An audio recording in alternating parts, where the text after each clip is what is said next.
Hi good people, welcome to my channel. Makasih sudah klik video ini dan subscribe di channel ini. Ini saya dan ini suami saya. Dan ini buah hati kami, inilah keluarga kecil kami.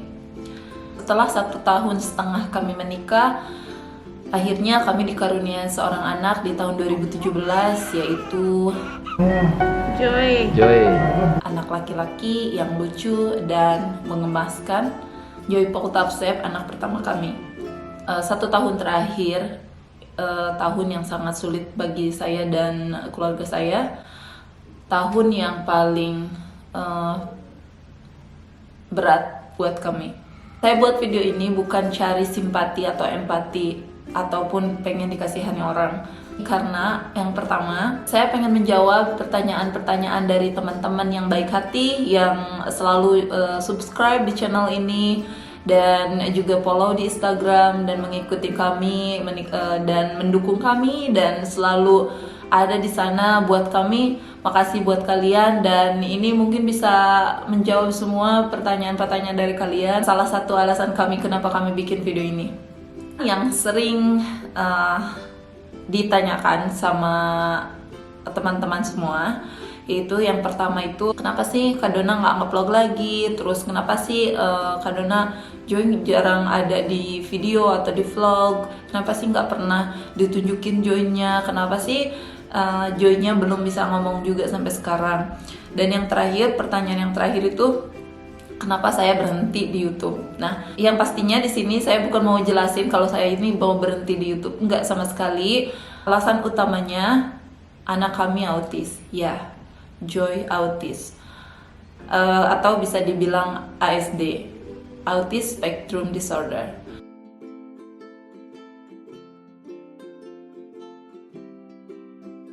Mungkin saya bakalan bacain karena saya bukan dokter. Ini sesuai dari penjelasan dari dokter dan dari Mr. Google. Jadi saya bakalan bacain buat kalian. Jadi autis adalah suatu gangguan perkembangan pada anak. Gangguan perkembangan ini meliputi gangguan kemampuan berkomunikasi, kemampuan berinteraksi, dan kemampuan berperilaku.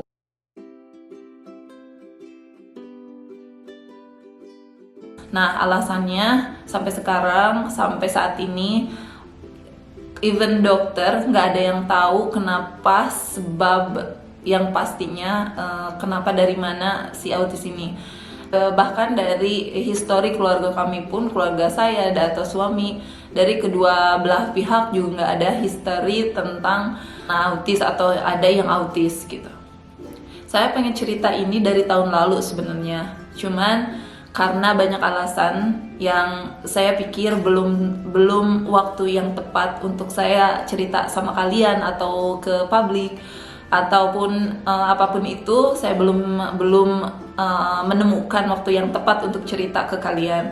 Dan sekarang saatnya buat saya, dan saya pikir udah waktunya saya harus pengen cerita ke kalian. Nah, sekaranglah waktunya yang tepat gitu. So, di awal 2019, di bulan Mei, tibanya kami di Ukraine, 2 minggu tibanya kami di Ukraine, kami baru tahu kalau Joy itu ada ciri-ciri yang beda dari anak-anak rata-rata.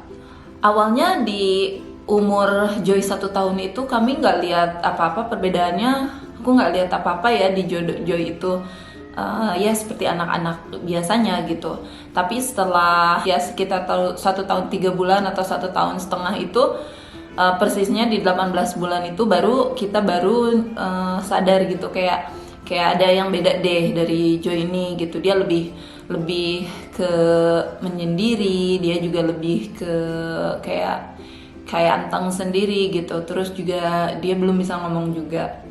Awalnya saya pikir ya mungkin karena ada keturunan dari suami atau saya gitu, karena kami juga enggak yang hiperaktif atau gimana gitu, dan kami juga mikir, tadinya saya bahkan mikir gini, mungkin karena suami saya katanya dulu pas masih kecilnya juga memang lugu, memang dia pendiam dan lebih suka menyendiri, dan dia anaknya pinter gitu. Nah, saya pikir ya mungkin seperti bapaknya gitu, atau mungkin dia ada keturunan dari bapaknya begitu gitu. Setelah saya lihat salah satu video di YouTube, ciri-ciri yang beda di Joy yang memang saya akuin ada gitu, dan memang yang saya selalu pertanyakan. Untuk Joy sendiri, ciri-cirinya itu pertama, dia itu nggak ada eye contact kalau diajak ngomong. Terus juga kedua, dia belum bisa ngomong di umur 1,5 tahun atau 18 bulan, itu dia belum bisa ngomong. Terus yang ketiganya, memang Joy lebih sedikit telat dari anak-anak rata-rata untuk jalan. Dia baru bisa jalan itu, jalan normal itu ya, udah bisa jalan normal itu baru 1,5 tahun. Dan pada saat itu juga saya cari informasi yang lebih jelas dari Mr. Google ya, yang seperti biasa saya searching semuanya tentang, pokoknya tentang ciri-ciri anak seperti Joy. Terus ini kenapa nih, kayak gitu-gitu. Terus sampai akhirnya saya beraniin diri untuk bilang ke suami saya dan ya untuk ngobrolin tentang ini gitu. Dan akhirnya sore itu juga sampai malam kita bener-bener cek kenapa nih gitu. Terus akhirnya sampai semalaman itu ngecek kayak tes online gitu di internet ya. Setelah kami cek di tes lewat online itu dengan pertanyaan-pertanyaan kayak buat IQ-nya, terus juga buat pertanyaan perkembangannya, itu ternyata dari situ kita baru sadar atau kita baru tahu ada kemungkinan Joy itu autis. Kaget, nggak percaya, sedih, tercampur aduk saat itu.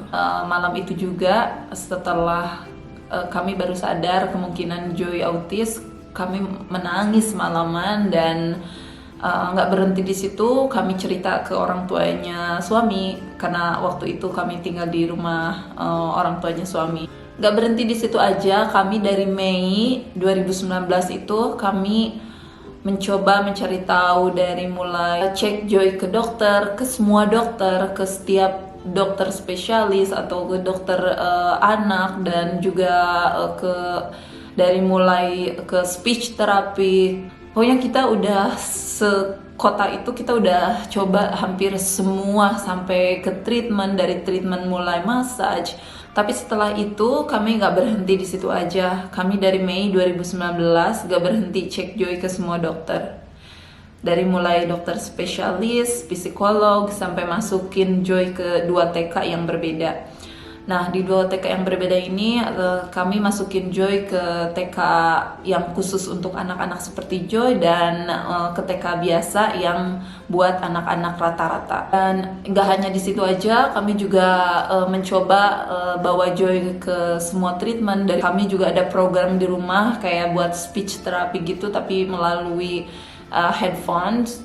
Itu juga kami ngelakuin itu selama 3 bulan dengan obat-obatan juga. Tapi hasil dari setahun itu hasilnya nggak begitu banyak dan kayak nol gitu. Maksudnya nol di sini kayak nihil. Nggak ada yang dokter atau spesialis atau nggak ada yang bilang kalau Joy itu autis atau apapun itu didiagnosanya. Nah, dari situ kami pun nggak berhenti ya di situ, kayak yang pasti kebanyakan mereka bilangnya kayak kalau sebelum 4 tahun itu kami belum bisa ngediagnosa kalau Joy itu autis. Bahkan kebanyakan yang bilang kayak anak cowok normal kok, kayak anak cewek. Kalau anak cowok itu lebih ke telat dan nanti juga bakalan bisa ngomong kalau setelah 3 tahun gitu. Dan itu nggak membantu banget buat saya, dan bagi kami itu nggak ada jawaban untuk pastinya apa diagnosanya. Setelah kami pikir lagi, kami nggak bakalan nunggu sampai umur Joy 4 tahun. Dan akhirnya kami memutuskan saat itu juga di tahun 2020 awal, kami udah memutuskan kalau kita harus bertindak lebih cepat mungkin ke kota lain untuk cari solusi yang lebih tepat gitu, untuk persisnya untuk menangani anak kami ini gitu. Waktu 2020 ini kita bener-bener yang udah yakin kalau kita tuh harus keluar dari kota tersebut dan mencari tahu di kota yang terbesar gitu. Dan kebetulan kami berencana ke Kyiv. Akhirnya kita ke Kyiv untuk ngecek Joy ke rumah sakit terbesar di sini yang spesiali khusus untuk anak seperti Joy setelah masa tes 1 minggu. Dari tes IQ, motorik, dan speech therapy, dan lain-lain. Pokoknya semua tes di sana selama seminggu itu semua dites sampai scan otaknya Joy. Dan hasil dari 1 minggu tes itu dan dicek semuanya kalau Joy itu memang autis. Joy autis level medium. Saat itu Joy umur 2 tahun 9 bulan dan umur di autisnya sekitar 1 tahun 3 bulan.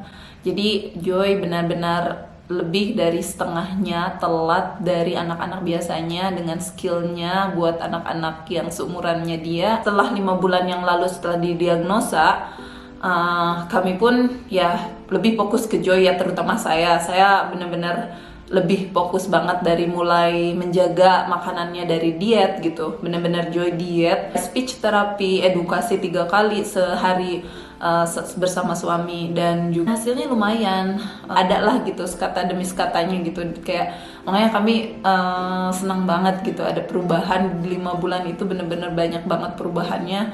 Kami merasa lebih lega setelah adanya didiagnos ini karena kami lebih tahu gimana caranya dan gimana menghadapi dan membantu untuk perkembangannya, membantu untuk cara komunikasinya sama anak seperti Joy. Apa yang kita harus lakuin itu kita udah tahu jadinya gitu, lebih tahu dan lebih jelas.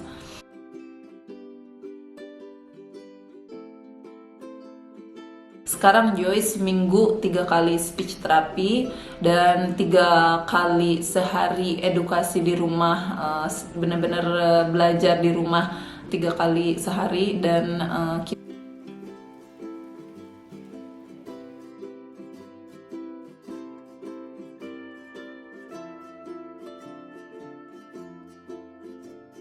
diet yang pastinya makanan itu bisa mempengaruhi banget. Jangan sampai ada yang berkaitan dengan laktos, kayak makanan diet yang nggak mengandung susu dan gluten.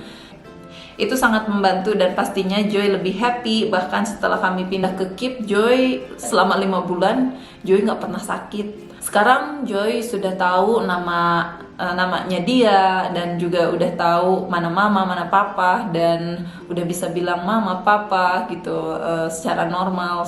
Pokoknya udah bisa bilang jelas mama, papa. Dan kalau ditanya mana Joy, pasti dia udah tahu gitu, ini Joy gitu, kayak gitu. Itu bagi kami, bener-bener bagi saya sih itu sangat perkembangan yang luar biasa ya. Walaupun dia udah bisa mengenal dirinya juga, itu udah seneng banget ya.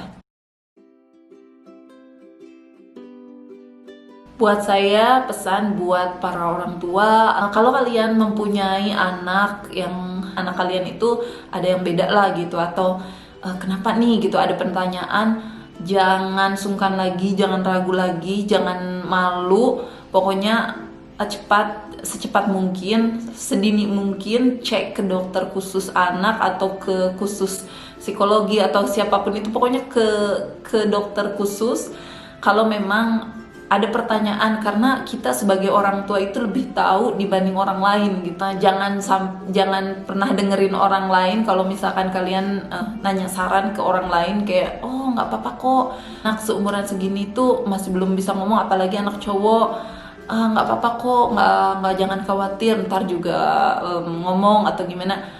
Kalau buat saya, menurut saya mendingan jangan dengerin kata orang. Jangan, kalau misalkan kita memang ngerasa ada yang beda, lebih baik tanyain ke ahlinya, jangan sampai ditunda lagi, dan bertindak sedini mungkin gitu.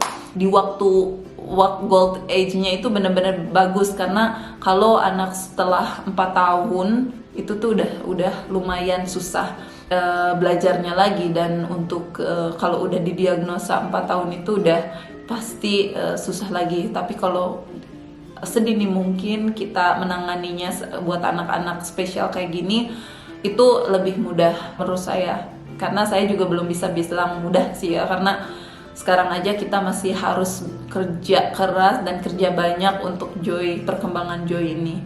Buat kalian semua, jaga kesehatan, dan terima kasih untuk mendengarkan cerita saya ini. Terima kasih untuk klik ke video ini, dan jaga kesehatannya. So sampai ketemu lagi di lain waktu. Assalamualaikum warahmatullahi wabarakatuh.